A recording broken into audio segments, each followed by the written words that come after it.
സീമന്തരേഖയിൽ ചന്ദനം ചാലിച്ച ഹേമന്ത നീല നിശീഥിനിയെക്കുറിച്ച് എഴുതിയ ഒരു ഗാനരചയിതാവ് ഉണ്ടായിരുന്നു കേരളത്തിൽ.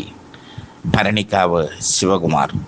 2007 ജനുവരി 24 അപ്രതീക്ഷിതമായി വിട പറഞ്ഞുപോയ ഭരണിക്കാവ് ശിവകുമാർ. മഹാകവി അഴകത്ത് പത്മനാഭക്കുറുപ്പിൻ്റെ ചെറുമകനാണ് അദ്ദേഹം. ഇംഗ്ലീഷ് സാഹിത്യത്തിൽ ബിരുദാനന്തര ബിരുദം നേടിയ അദ്ദേഹം കായംകുളം MSM കോളേജിൽ ഇംഗ്ലീഷ് അധ്യാപകനായിരുന്നു. പിന്നീട് മലയാള രാജ്യം വാരികയിൽ സബ് എഡിറ്ററായി. ഹിന്ദു ദിനപത്രത്തിൽ വിവർത്തകനായി. അധ്യാപക ജോലി ഉപേക്ഷിച്ച് എഴുത്തിൻ്റെ ലോകത്തേക്ക് പ്രവേശിക്കുകയായിരുന്നു അദ്ദേഹം. വലിയ റിസ്ക്കുള്ള കാര്യമാണ് എഴുത്തിൻ്റെ ലോകം തിരഞ്ഞെടുക്കുക എന്നത്.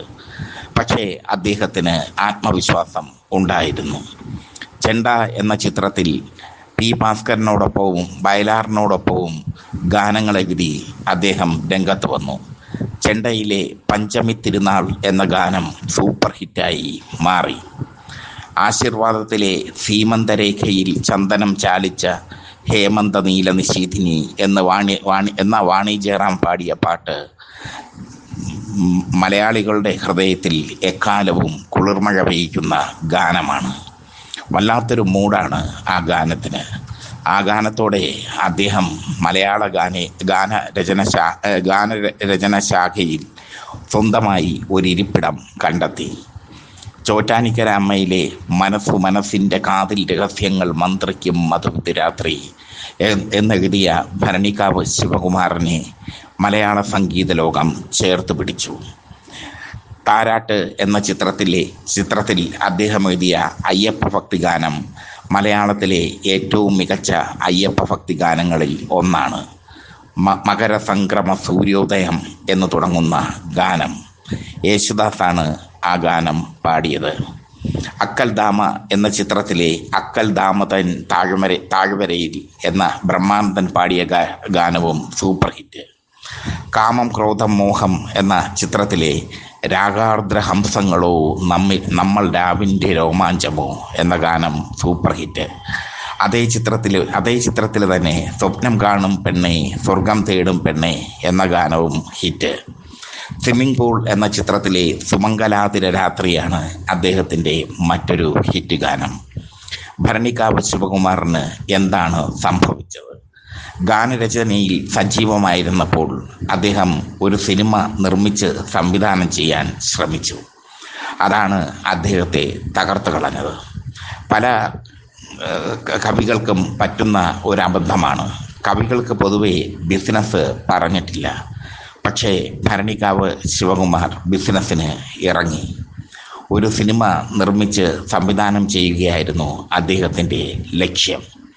ഇന്നത്തെ പ്രശസ്ത 2 സംവിധായകർ അദ്ദേഹത്തിൻ്റെ സഹസംവിധായകരായിരുന്നു. അവർ അദ്ദേഹത്തിന് ഐഡിയകൾ പറഞ്ഞു കൊടുത്തു. എന്തായാലും ആ സിനിമ പൂർത്തിയാക്കാൻ ഭരണിക്കാവ് ശിവകുമാറിന് സാധിച്ചില്ല. അദ്ദേഹം സാമ്പത്തികമായി തകർന്നു. വീണ് കിടന്നപ്പോൾ അദ്ദേഹത്തെ ഉയർത്തുവാൻ ഒരു ഗോഡ് ഫാദർ ഇല്ലാതെ പോയി. ഭാര്യ ഓമനയും മകൾ പാർവതിയുമൊത്ത് തിരുവനന്തപുരത്ത് താമസിച്ച അദ്ദേഹം സാമ്പത്തിക പരാധീനതകളാൽ വീർപ്പുമുട്ടി. ഒടുവിൽ ഒരു ഫിലിം ഇൻസ്റ്റിറ്റ്യൂട്ടിൽ ഡയറക്ടറായി അദ്ദേഹത്തിന് ജോലി ലഭിച്ചു. ജീവിതം അങ്ങനെ സുഗമമായി സഞ്ചരിക്കുമ്പോൾ 58-ാമത്തെ വയസ്സിൽ ഹൃദയാഘാതത്താൽ അദ്ദേഹം മരണമടഞ്ഞു.